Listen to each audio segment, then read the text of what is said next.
हरे कृष्णा कृष्णा कृष्णा हरे हरे, हरे राम राम राम हरे हरे। इस प्रकार से हम लोग भागवत महापुराण के 10 मिनट्स सीरीज के 68th एपिसोड तक हम लोग पहुंच चुके हैं। और आरंभ करने से पहले हम लोग इस्कॉन के फाउंडर आचार्य AC भक्ति वेदांत स्वामी प्रभुपाद जी का बहुत बहुत आभार और धन्यवाद प्रकट करते हैं। तो हम लोग विवास्तवत मनु जो हैं कि इस मनमंत्र के जो मनु हैं उनकी बदकथाओं के बारे हम लोग सुन रहे थे। तो उनके बारे में एक और कथा आती है जिस कथा में बेसिकली एक ऋषि होते हैं जो कि काफ़ी वृद्ध होते हैं और उनकी जो स्त्री होती हैं उनकी उम्र काफ़ी कम होती है। तो सरियाती जो होते हैं, सरियाती वो एक और पुत्र होते हैं विवास्वता मनु के।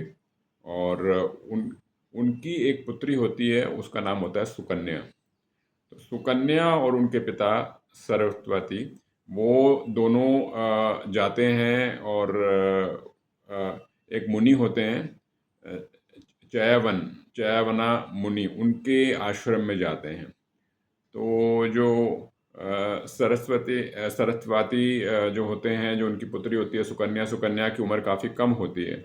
तो वहाँ पे वो जब जाते हैं तो वो देखते हैं कि जो उनकी बेटी होती है वो देखती है कि एक मट्टी का एक ढेर सा है और मट्टी के ढेर में ऊपर की तरफ दो जुगनू हैं जो कि उनकी रोशनी निकल रही है। तो उसे तो मालूम नहीं होता क्या होता है, उसने खेल खेल में लकड़ी से उन दोनों जुगनुओं को छेड़ने के लिए उसमें लकड़ी डाल दी। जैसे ही डाली तो उसमें से खून प्रकट होने लगा और फिर मालूम पड़ा कि वो जो मट्टी का जो ढेर था उसमें जो मुनि थे, चवय मनु मुनि, वो जो थे वो वहाँ पे ध्यान कर रहे थे। तो इस चीज़ को देख के जो सुकन्या के जो पिता होते हैं सरयावती, वो बहुत ही एकदम घबरा जाते हैं, परेशान हो जाते हैं। और जब तो उस इस प्रकार से क्या होता है, मुनि के जो हैं नेत्र चले जाते हैं। तो उनको सहारा देने के लिए जो सरयावती होते हैं वो अपनी पुत्री सुकन्या को उनकी शादी कर देते हैं ताकि वो उनकी पूरी तरह से देखभाल कर सकें। तो वो देखभाल करती रहती है और बहुत सेवा करती है, बहुत ध्यान रखती है, जिससे कि वो भी प्रसन्न होती हैं और उनके पति भी बहुत प्रसन्न होते हैं। तो एक बार की बात होती है, अश्विनी कुमार वहाँ पे आते हैं आश्रम में और मुनि के आश्रम में आते हैं। और मुनि जो हैं उनसे अश्विनी कुमार से रिक्वेस्ट करते हैं कि वो उनको वृद्ध अवस्था से उनको यौवन अवस्था में ले आएँ, यंग अवस्था में ले आएँ। इस प्रकार से उनसे वो प्रार्थना करते हैं। तो अश्विनी कुमार कहते हैं कि अगर वो तभी हो सकता है कि जब वो उनको सोम रस दे सकें। तो वो कहते हैं कि ठीक है, मैं सोम रस का इंतज़ाम करता हूँ। तब क्या होता है कि अश्विनी कुमार जो होते हैं वो मुनि को लेके तालाब में जाते हैं और तालाब में जब निकल के आते हैं तो उसमें 3 पुरुष होते हैं, एकदम जवान होते हैं, बहुत खूबसूरत होते हैं। और वो जाके सुकन्या के सामने चले जाते हैं और सुकन्या को बोलते हैं कि बताने के लिए कि आपका पति इनमें से कौन है। सुकन्या जो होती है वो हैरत में आ जाती है क्योंकि तीनों एक जैसे ही लगते हैं। तो वो प्रार्थना करती है मन ही मन अश्विनी कुमार से मदद करने के लिए, तो अश्विनी कुमार से मदद भी मिलती है। तो यहाँ पे नम्रता का एक विशेष रोल है और अश्विनी कुमार देखते हैं कि किस प्रकार से सुकन्या जो है वो अपने पति के लिए पूरी तरह से निष्ठावान है। तो वो उनको हिंट देते हैं जिससे कि वो अपने पति को प्राप्त कर पाती हैं। तो इस प्रकार से जो उनके पति होते हैं उनको यौवन रूप मिल जाता है। तो सब लोग बड़े प्रसन्न होते हैं। और इसके बाद ये होता है कि जो सोम रस होता है जो अश्विनी कुमार को दिया होता है, तो इसके बारे में इंद्र को मालूम पड़ता है और इंद्र क्रोधित हो जाते हैं क्योंकि सोम रस जो है वो दिव्य होता है और स्वर्ग लोक में ही मिलता है और किसी को उसको पीने का हक नहीं होता है। तो वो पहुंच जाते हैं अपने वज्र को लेके ताकि अश्विनी कुमार को रोका जा सके।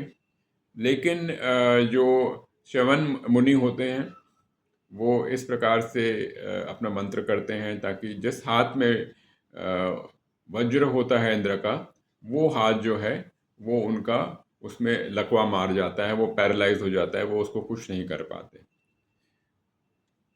आगे बढ़ के भागवतम में एक और कथा आती है जिसमें कि हमें मालूम पड़ता है कि जो अ, अ, काकुदमी होते हैं, महाराज काकुदमी, जो कि सरवती के ही वंश में आते हैं, वो अपनी पुत्री के लिए योग्य वर ढूंढ रहे होते हैं, और योग्य वर ढूंढते ढूंढते वो अपनी पुत्री जिनका नाम रेवती होता है उनको ब्रह्मा जी के यहाँ पे ले जाते हैं, और ब्रह्मा जी से पूछते हैं कि आप कृपया करके मुझे बताएं कि इसके लिए योग्य वर कौन है। अब ऐसा होता है कि जो अलग अलग ग्रह होते हैं उनमें समय का यानी कि काल का जो एक मापदंड होता है वो अलग होता है। पृथ्वी में अलग है, और स्वर्ग लोक में अलग है, सत्यलोक में अलग है, ब्रह्म लोक में अलग है, वैकुंठ में अलग है। तो जब वहाँ पे पहुँचते हैं और जब वापस आने वाले होते हैं तो ब्रह्मा जी कहते हैं कि तो बहुत समय निकल चुका है, जब तक तुम वापस पृथ्वी में जाओगे तब तक तो जो तुम जिनके लिए ढूंढने जाओगे उनके तो वो तो सब जा चुके होंगे, और उनके उनके बहुत आगे की संतानें आ चुकी होंगी। तो इस और उस समय क्या होता है, क्योंकि उस समय जो हाइट होती है बहुत ज़्यादा होती है जिस समय रेवती को लेके गए हुए थे, और जब वो वापस आ रहे होते हैं तब मनुष्यों की जो हाइट होती है कम हो चुकी होती है। इस प्रकार से ब्रह्मा जी एडवाइस करते हैं कि आप ऐसा करें, आप जाके कृष्ण कन्हैया नारायण जो हैं उनके जो बड़े दाऊ जी हैं बलराम जी, उनसे आप प्रस्ताव लेके जाएं उनसे शादी करने का। अब बात ये होती है कि रेवती माता जो होती हैं उनकी तो हाइट बहुत ज़्यादा होती है, और बलराम की हाइट उस हिसाब से छोटी होती है। बलराम की वैसे हाइट तो बहुत ज़्यादा होती है, लेकिन उस समय के हिसाब से रेवती माता की हाइट बड़ी होती है। तो ये कथा आती है, और बलराम जी किसी प्रकार से अपने उनके पास जो हल होता है उसको प्रयोग में लाके रेवती माता की जो हाइट है बराबर करके देते हैं। इस प्रकार से ये भी कथा भागवत महापुराण में आती है।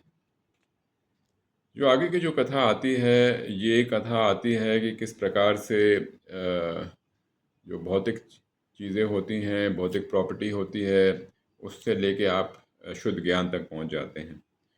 तो कथा ये आती है कि जो विवस्वता मनु होते हैं उनका एक और पुत्र होता है जिसका नाम होता है नभागा, और नभागा होता है उसका नाम भी नभागा होता है। नभागा जो थे वो गुरुकुल में रहा करते थे, और उनके भाइयों ने सोचा कि वो तो सब कुछ आपस में बांट लेते हैं, और नभागा जो है वो तो आएगा नहीं। तो इस प्रकार से जो भी उनके जो अपने पिता की जो भी संपत्ति होती है वो आपस में बांट लेते हैं, और नभागा को कुछ नहीं मिलता। पर एक बार क्या होता है, नभागा जो है गुरुकुल से वापस आता है और कहता है अपने भाइयों को कि आप मुझे जो मेरा हिस्से का है मुझे दीजिए। तो नभागा के जो भाई थे उनने कहा कि आप ऐसा करें, आप जाके अपने पिताजी से बात करें, और तो उनके पिता जो थे उनका नाम भी नभागा था। उनने कहा कि आप ऐसा करें, आप जाके अंगिरा के जो वंशज हैं वहाँ पे जाएं, और वहाँ पे जाके वेदों के बारे चर्चा करें, तो वो प्रसन्न होके आपको संपत्ति और बाकी धन देंगे। वहाँ पे वो जाते हैं, वो इस प्रकार से करते हैं, लेकिन जब वो कर रहे होते हैं और संपत्ति मांग रहे होते हैं तब शंकर भगवान आ जाते हैं, और शंकर भगवान कहते हैं कि उनका इस संपत्ति पे, इस धन पे अधिकार है। और तो नभागा कुछ नहीं कहते हैं। फिर इसके बाद शंकर भगवान नभागा को शुद्ध ज्ञान देते हैं, और शुद्ध ज्ञान देने के बाद जो शंकर भगवान जो हैं वो जो है सारा जो धन जो शंकर भगवान कह रहे थे कि वो उनका है, वो नभागा को दे देते हैं, और इस प्रकार से वो लुप्त हो जाते हैं। इस प्रकार से हमारे को ये कथा मिलती है कि किस प्रकार से हमें धन के लिए ज़्यादा लालसा नहीं करनी चाहिए, शुद्ध ज्ञान के लिए और ईश्वर के प्रेम के लिए हमें ज़्यादा लालसा करनी चाहिए, जिससे कि धन तो बहुत छोटी मोटी चीज़ है, वो तो अपने आप ही प्राप्त हो जाती है। हरे कृष्ण।